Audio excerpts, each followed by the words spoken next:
Okay, this is a little quickie tutorial on how to interact with the Art and Technology Deadline Renderfarm.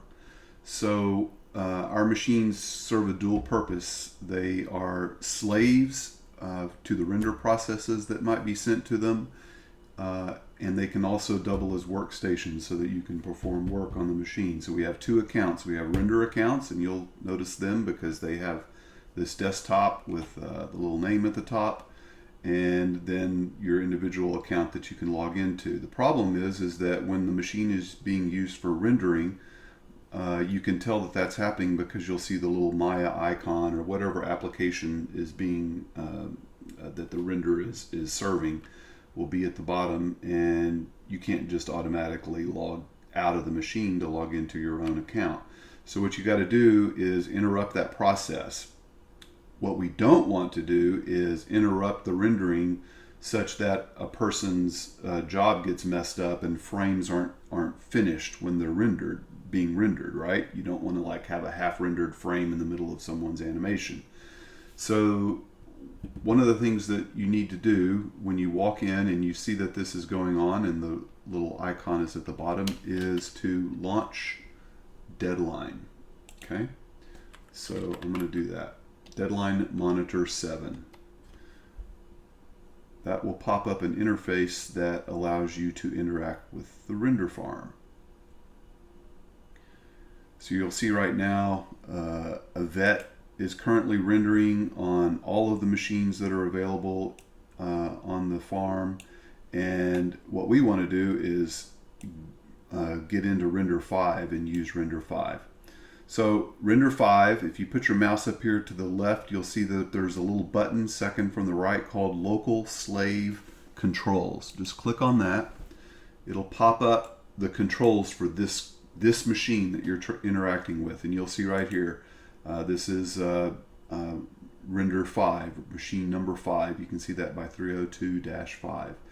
So select that in the list there, and then control click or right click on the line and pull down to slave commands, and then pull over to stop slave after current task completion. Okay, what that tells the slave is finish what you're doing right now and then stop.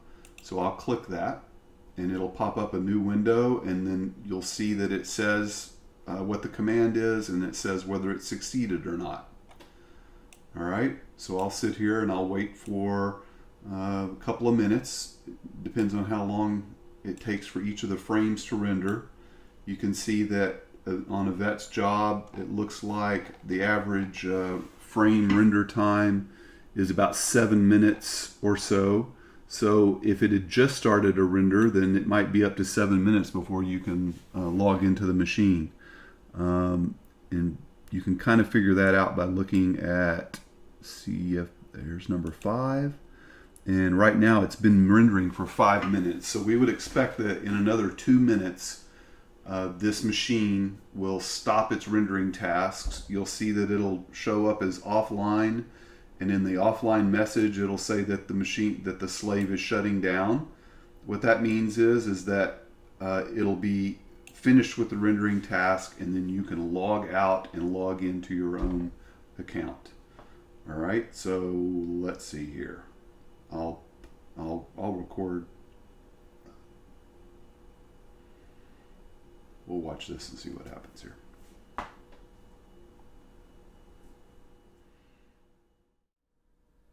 All right, you can see down here that Maya icon has just disappeared.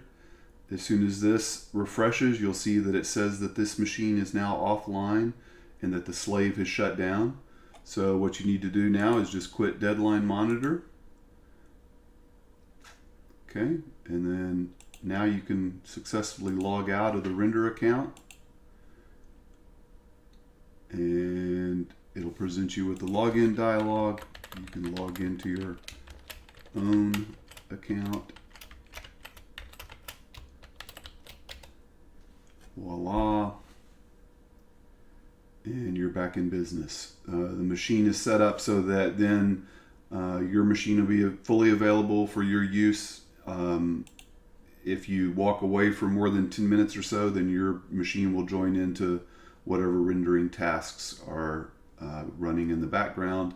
As soon as you start interacting with it again, it'll suspend the slave and you can just keep working. All right, that should do it.